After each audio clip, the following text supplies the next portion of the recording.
Nok mar kuonde reso kata konyo jogo ma oroch ratichgi maidendo ni safe spaces e kaunti ma Siaya en achiel kuom gino ma osethiro lweny mar kedo kod lwenje mag kit chwech ni mar chuno jogo moroch ratichgi ni nyaka med mana dak e mier ma jogo moroch ratichgi nitie. Magi oyangore seche ma riwruok motisi ni Haki Kwetu ochako chenro mar tiego jopiny e kaunti ma Siaya e wi ratichgi kod bedo gi ng'eyo e wi tije mowinjore jotelo mopogore opogore moyiero tim kaluwore kod chike ma pacho ka. Kuom mano gikwayo tend kaunti ma Siaya mondo onywak lwedo riwruoge mopogore opogore mosewuok oko mar kedo gi lwenje mag kit chwech kaachiel kod mag udi maneno ni odwokgi chien ka lipode mag lwenje ma kamago osebedo ka medore e kaunti ma Siaya.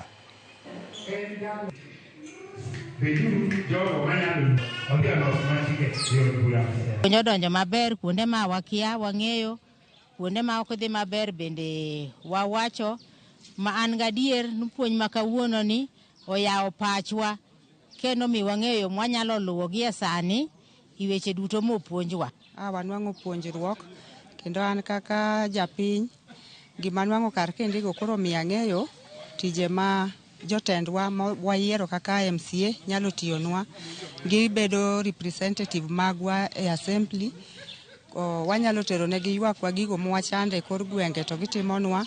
GBV cases ng'eny to waonge gi safe spaces moromo e Siaya County.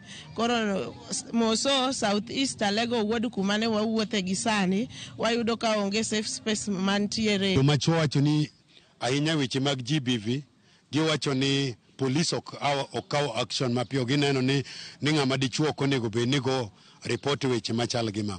Then wan gi scenario number 2 e weche mag defilement cases kod rape cases. Giwacho ni gitero report but ok gineka there is a right process mar investigation ma mondo giwach ni ochope court mondo atwa mondo kaw. Scenario number 3 giwacho ni nitie gik moko ma bende idole kor gweng' kan thuolo donje ko.